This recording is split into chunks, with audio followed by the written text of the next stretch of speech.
నా పేరు Bear Grylls. నేను బ్రిటిష్ స్పెషల్ ఫోర్సెస్ లో పనిచేశాను. నేను ఎవరెస్ట్ పర్వతాన్ని ఎక్కాను. గడ్డగట్టిన ఆర్కిటిక్ మహాసముద్రాన్ని దాటాను. ఇప్పుడు అమెరికాలో ప్రాణాంతకమైన ప్రదేశంలో ఒంటరిగా ప్రయాణం చేయబోతున్నాను. అది నాకు చాలా దగ్గరగా ఉంది. రాకీ పర్వతాలు. ప్రతి సంవత్సరం కొన్ని లక్షల మంది దీన్ని సందర్శిస్తుంటారు. దీన్ని అసలు వదలకూడదు. 2000 మంది దాకా ప్రాణాలతో తిరిగి వెళ్లరు. ఇక్కడ ఒక్క క్షణం ఉన్నా చస్తాం. నేను వెస్ట్ ఆఫ్రికాలోని నమీబియాలో ఉన్నాను. భయంకరమైన చోటు నుంచి ప్రాణాలతో ఎలా బయటపడాలో నేను మీకు చూపించబోతున్నాను. ఇక్కడ ఎండ బాగా కాల్చేస్తాం. 43 డిగ్రీల సెల్సియస్ వరకు ఉండొచ్చు. ఈ వేడి చాలా ప్రమాదకరం కూడా. దానివల్ల డీహైడ్రేట్ అవుతాం. అంచేత ఇలాంటి నీడ వెతుక్కోవాలి. కెమెరామెన్ ఇంకో డేంజర్ చూశాడు. ఇంకో అడుగు ముందుకు వేసుంటే అతను దాని కాటుకు బలయ్యుండేవాడు. ఏంటి అక్కడ పాము ఉంది. వాట్? పాము అక్కడుందా? అదొక రాటిల్ స్నేక్.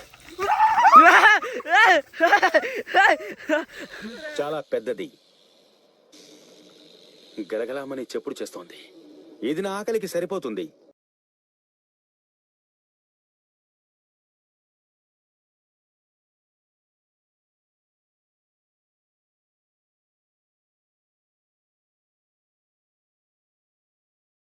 గ్రామీణ ఉపాధి హామీ పథకముతో పేదోళ్ళ బతుకులల్లో పొత్తు ఒడిసినాదో.